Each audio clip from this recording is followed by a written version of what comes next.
Good morning to all the students.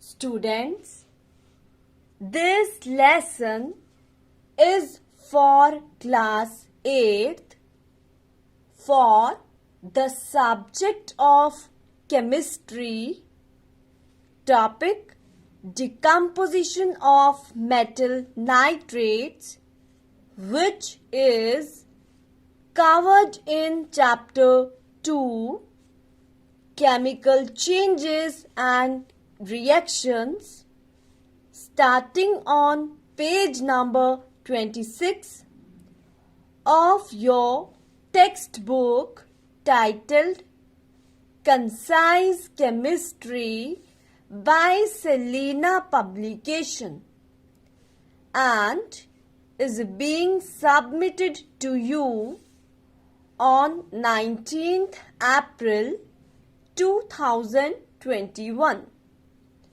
This voice is of Mohinisha Thakur.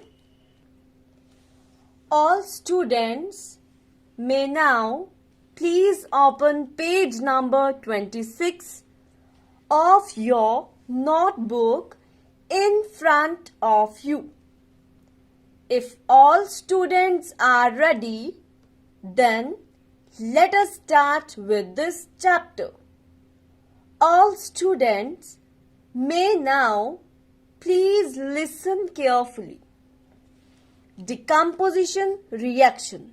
So students, we have studied that more reactive metals form more stable compounds which do not decompose or decompose partially on heating.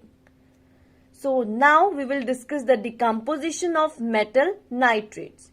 So students, there is an exception that when you will decompose the potassium nitrate and sodium nitrate, it will form metal nitrite, which is NaNO2, with the liberation of oxygen gas, which is O2.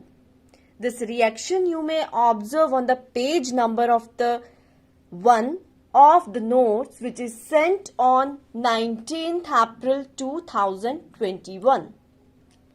On the next page, there are also some metal nitrates, which is CaNO3 whole twice, which is calcium nitrate, magnesium nitrate, aluminium nitrate, zinc nitrate, iron nitrate, lead nitrate, copper nitrate. So these all metal nitrates on decomposition to form metal oxides with the liberation of two gases, which is nitrogen dioxide and oxygen. This you may observe here by the reaction which is given on the page number 2 of the notes and which is also sent on 19th April 2021. Right? So, student, one thing remember that on decomposition of mercury nitrate and silver nitrate, they will decompose into metal nitrogen dioxide and oxygen, right? It will not form metal oxide, it will decompose in the metal and with the liberation of nitrogen dioxide and oxygen gas. This exception you will have to keep in mind. So, now move on the next topic of this chapter, which is the experiments to show decomposition reaction. So, now we will show the decomposition reaction by experiments. Okay, so observe the page number 2 of the notes, which is sent on 19th April 2021. Here you may observe that there is a one test tube in which we will take the lead nitrate crystals, which is of white color, right? On heating it, what you will observe, what you will get the residue which is of lead oxide and which is also of in yellow color, right? So whenever the lead nitrate crystals react with oxygen by heating, it will form lead oxide yellow color residue with the liberation of oxygen gas, which is colorless, and nitrogen dioxide gas, which is reddish brown.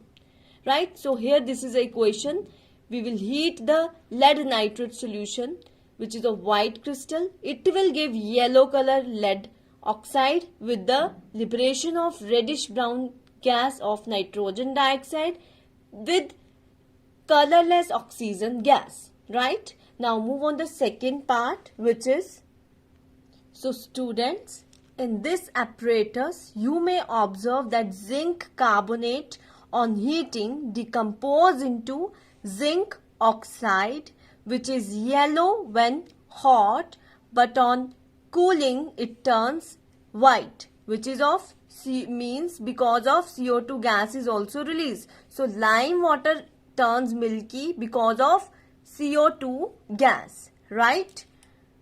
Now on the third page you may observe the reaction of this experiment, that when we will heat the zinc carbonate, it will give you ZNO, zinc oxide, plus CO2 gas. Now move on the third experiment. Here there are two test tubes. In the first test tube you will take the ammonium dichromate solution. Then you will heat it. After heating, you may observe the chromium oxides precipitates with the liberation of water vapors and nitrogen gas. So ammonium dichromate on heating swells and decomposes with flashes of light. It breaks into green colored chromium oxide and evolves water vapor and nitrogen. This you may observe by the reaction given on the same page. Now move on the fourth experiment. In the fourth experiment, we will take the copper sulfate solution of in one tube. On heating, it will give white powder anhydrous copper sulfate with the liberation of water vapor. So when you will heat the copper sulfate solution, it will give copper sulfate powder with the liberation of water molecules. So students, here you will observe the some apparatus, that this is a dropper, this is a water drops, this is a hydrated copper sulfate which is of blue crystals, and this is the anhydrous copper sulfate white powder. So hydrate copper sulfate on heating change into anhydrous copper sulfate. If we add a few drops of water into anhydrous copper sulfate, it again changes into hydrated copper sulfate. This type of reaction, which can be reversed by changing the conditions, is called as reversible reactions. Students, kindly note it, in reversible reaction we put this sign in between the reactants and products. So whenever this on decomposing the copper sulfate solution, it will decompose into copper sulfate plus water molecules. So this sign will come. This is the sign of reversible. It means that when the product reactant will convert into product, similarly the product will also convert into the reactant side. Now we will discuss the thermal dissociation. Thermal is related to heat. Here you may observe that we will take ammonium chloride in the test tube. On heating, it will give ammonia gas with the liberation of hydrogen chloride gas. Similarly, when you will cool it, it will form back in the ammonium chloride solution. Right? It means a reversible decomposition reaction brought about only by heat is called thermal dissociation. Similarly, in the second equation, you may observe the thermal dissociation. On dissociating the nitrogen tetraoxide, it will give nitrogen dioxide on heating. When you will cool it, you will get the same reactant back, which is a nitrogen tetraoxide. So this is the example of thermal dissociation.